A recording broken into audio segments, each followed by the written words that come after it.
adding and subtracting fractions. All right, so when we talk about adding and subtracting fractions, we always need a common denominator.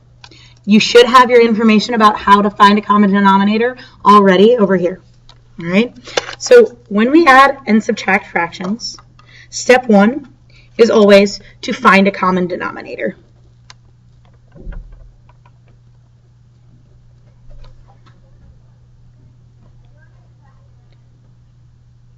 All right, step two, keep the denominators the same. So you've already found it, you don't need to change it again. The third step is to add or subtract the numerators as indicated. So be sure to pay close attention as to whether there's a plus or a minus sign. Let's work through these two examples.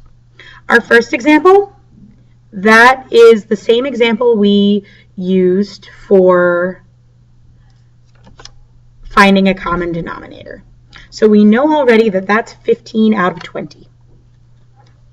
All right, or 3/4 is 15 out of 20, and 1/10 is 2/20. So I'm looking at 2/20 plus 15/20. All right, there's my common denominator. My next step, when I add them, I'm going to keep the denominator the same. I know because of the plus sign that I'm adding, 2 plus 15 is 17, so I get 17 out of 20. 17 and 20 don't have any common factors, so there's my final answer. Over here, I've got 7/8 minus 5/6. Before I can go on, I need a common denominator. So let's think of multiples of 8.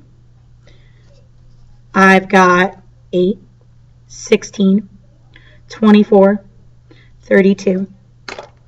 Separately from that, I'll think about multiples of 6.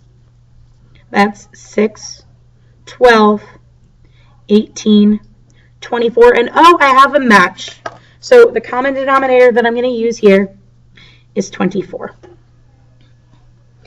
In order to turn 8 into 24, I need to multiply by 3. So I'll multiply 7/8 by 3 over 3. I'm subtracting. I want to keep that in mind for later. In order to turn 6 into 24, I need to multiply by 4. So I'll multiply 5/6 by 4 over 4. 7/8 times 3/3, that's going to be 21/24. Minus 5/6 times 4/4, that's going to be 20/24. Last step, subtract. 21 minus 20 is 1. And again, I kept that denominator the same, so my answer here should be 1/24.